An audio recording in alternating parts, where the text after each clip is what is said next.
Assalamualaikum warahmatullahi wabarakatuh. Waalaikumsalam warahmatullahi wabarakatuh. Oke, baik. Jadi anak-anak, Bapak di sini akan menjelaskan tentang konsep wahyu dan kenabian ya, adik-adik. Baik. Oke. Apakah di sini ada yang tahu konsep wahyu dan kenabian itu maksudnya apa? Nggak tahu Pak. Oke, jadi definisi wahyu itu ialah sebagai isyarat yang cepat atau termasuk bisikan dalam hati dan ilham, surat, tulisan, dan segala sesuatu yang disampaikan kepada orang lain untuk diketahui. Sedangkan menurut istilah, wahyu adalah pengetahuan yang didapat seseorang di dalam dirinya serta diyakininya bahwa pengetahuan itu datang dari Allah Subhanahu wa taala. Paham belum? Paham.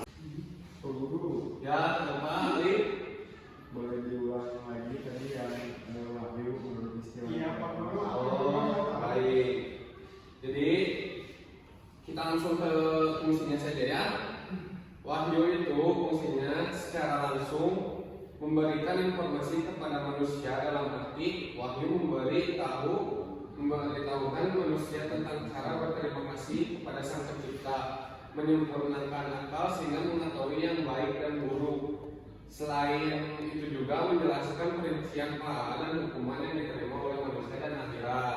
Pak Guru, aku mau bertanya. Ya, mau bertanya apa, Anis? Wahyu itu nama orang kan? Bukan Pak Anis. Wahyu itu suatu informasi yang diturunkan kepada nabi-nabi dan rasul, Pak Anis. Kirain wahyu bapaknya Rizky. Oh, bukan. Bapak kamu wahyu kan? Bukan. Oh, bukan. Nama bapak saya Ali. Kemudian proses terjadinya wahyu itu sebagaimana disebutkan dalam hadis, Nabi Muhammad SAW bermimpi terlebih dahulu, lalu beliau suka bersolawat atau menyendiri di Gua Hiro, kemudian turunlah wahyu begitu. Apakah sudah mengerti? Oke. Kemudian tujuan diutusnya Nabi. Dan tidak kami utus seorang rasul kepadamu kecuali menjadi rahmat seluruh alam semesta. Inilah dasar mengapa Nabi Muhammad SAW diutus oleh Allah Subhanahu wa taala sebagai seorang rasul di bumi ini. Tujuannya adalah untuk menjadi penerang dan pemberi rahmat serta keselamatan bagi umat manusia di bumi ini. Apalagi ya? Banyak banget soalnya ini kami. Kemudian dilanjutkan sebagai ciri-ciri Nabi. Ciri-ciri Nabi yaitu menurut Mutahari, seseorang dapat disebut sebagai Nabi apabila memiliki beberapa karakteristik, diantaranya wahyu, mukjizat, kecerdasan, kepemimpinan, kemudian ketulusannya, dan aspek manusiawi. Di antaranya ialah wahyu sebagai petunjuk dari Allah yang diturunkan hanya kepada para nabi dan rasul. Kemudian mukjizat, perkara di luar kebiasaan yang dilakukan oleh Allah melalui para nabi. Kemudian kecerdasan dan kemampuan menalar yang dimiliki para nabi dan rasulnya untuk membuktikan kebenaran kenabian dan keabsahan risalahnya.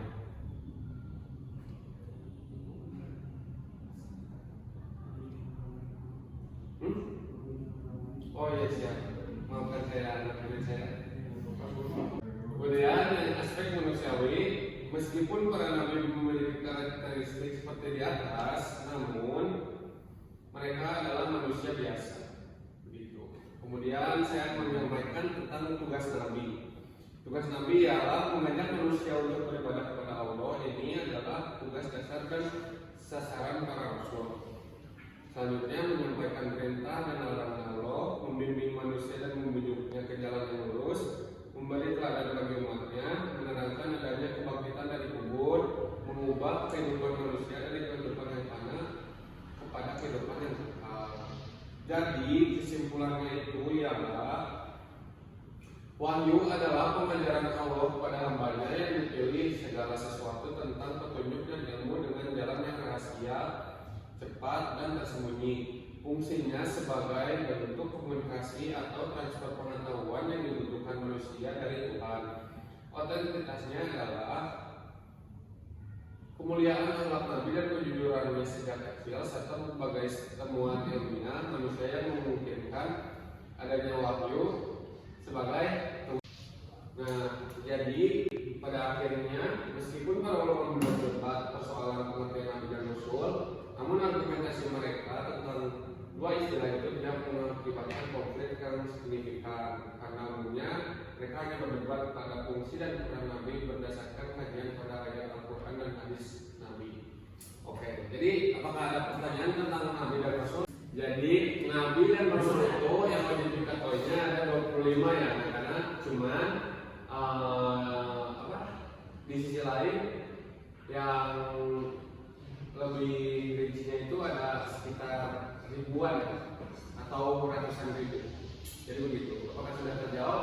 Ali? Terjawab. Tapi satu persatunya belum disebutkan.